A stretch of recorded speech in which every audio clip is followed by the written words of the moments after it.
안녕하세요. 나눔가치투자TV 리치사단 이미정입니다.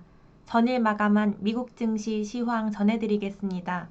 뉴욕 증시의 주요 지수는 소매 기업들의 실적 악화에 물가 상승 압박에 대한 우려가 되살아나면서 일제히 급락했습니다. 뉴욕 증권거래소에서 다우지수는 전 장보다 3% 넘게 하락한 31,490선에 거래를 마쳤고요. 대형주 중심의 S&P 500 지수는 무려 4% 넘게 하락했으며 나스닥 지수 역시 4.73% 급락한 11,418선에 장을 마감했습니다. 투자자들은 이날 소매기업들의 실적과 인플레이션 우려, 국채금리 움직임 등을 주시했는데요. 이날 2.99%로 출발한 10년물 국채금리는 2.88%로 하락했습니다. 월마트와 타겟의 어닝쇼크에 투자자들의 경계감이 한층 높아진 모습입니다.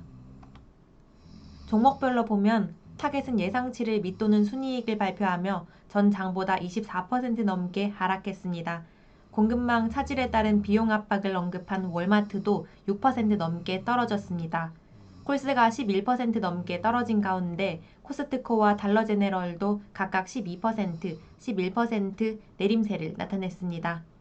인플레이션 압력으로 가계의 가처분 소득이 줄어들면서 소비가 줄어들 수 있다는 우려가 커지며 소매업체들의 주가가 동반 하락한 모습입니다. 타겟의 주가 급락으로 국내 증시에서 유통주가 좋지 않은 흐름을 나타낼 것으로 보입니다. 나스닥 지수가 5% 가까이 하락하면서 주요 기술주들도 일제히 내림세를 나타냈는데요. 테슬라가 6% 넘게 떨어진 가운데 애플과 넷플릭스는 각각 5%, 7% 떨어졌습니다.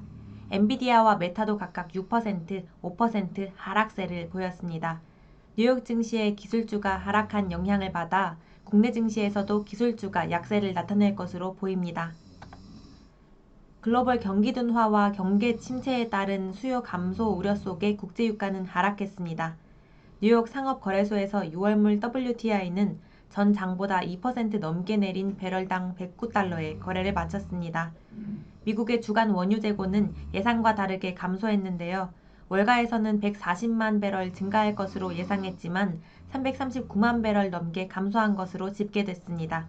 국제유가가 급락한 영향으로 국내 증시에서 에너지와 정유주가 약세를 나타낼 것으로 예상됩니다. 안전자산인 금 가격은 상승과 하락을 반복하다가 상승했는데요. 뉴욕 상품거래소에서 6월 인도분 금 선물 가격은 전 거래일보다 소폭 상승한 온스당 1,815달러에 장을 마감했습니다. 미국의 달러는 상승세를 보였는데요.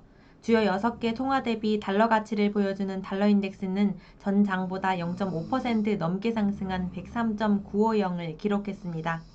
오늘은 그랩과 콜스 등 미국 소비자들의 현황을 알 수 있는 기업들이 실적을 발표할 예정이니 확인하시길 바랍니다. 내일이 미국의 옵션 만기일이기에 오늘도 뉴욕 증시는 변동성 장세가 이어질 것으로 보입니다. 뉴욕 증시가 전반적으로 부진한 영향을 나타낸 것으로 오늘 국내 증시도 대체로 약세를 보일 것으로 예상됩니다. 지금까지 미국 증시 마감 시황 전해드렸습니다.